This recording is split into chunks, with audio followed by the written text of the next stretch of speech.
Ever wondered how those amazing objects are made, layer by layer? Welcome to our guide on how 3D printers work. 3D printing, or additive manufacturing, is revolutionizing how we create, innovate, and bring designs to life. It's truly the future of making things.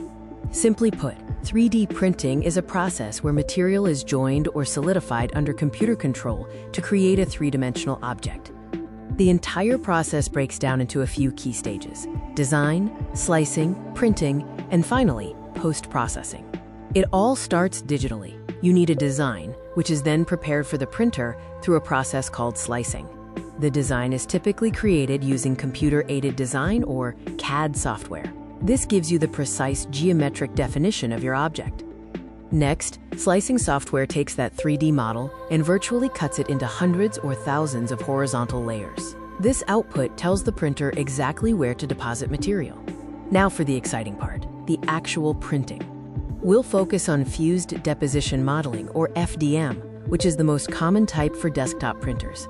First, the printing material, usually a plastic filament, is loaded into the printer's extruder mechanism. The extruder heats the filament until it reaches its melting point, allowing it to flow out of a tiny nozzle.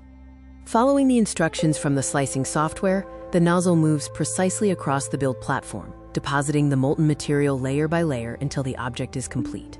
The build plate is crucial. It often heats up to ensure the base layers of the print stick firmly, preventing warping or shifting during the printing process.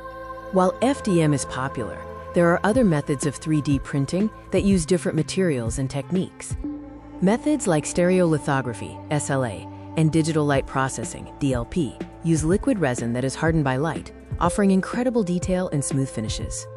Selective laser sintering, or SLS, uses powder materials and a laser to fuse parts together, creating highly durable objects without the need for support structures. Once printed, objects often require post-processing, which can involve removing support material, sanding, painting, or curing to achieve the final product look. From rapid prototyping and manufacturing parts to creating medical devices and art, the applications of 3D printing are vast and continue to grow every day.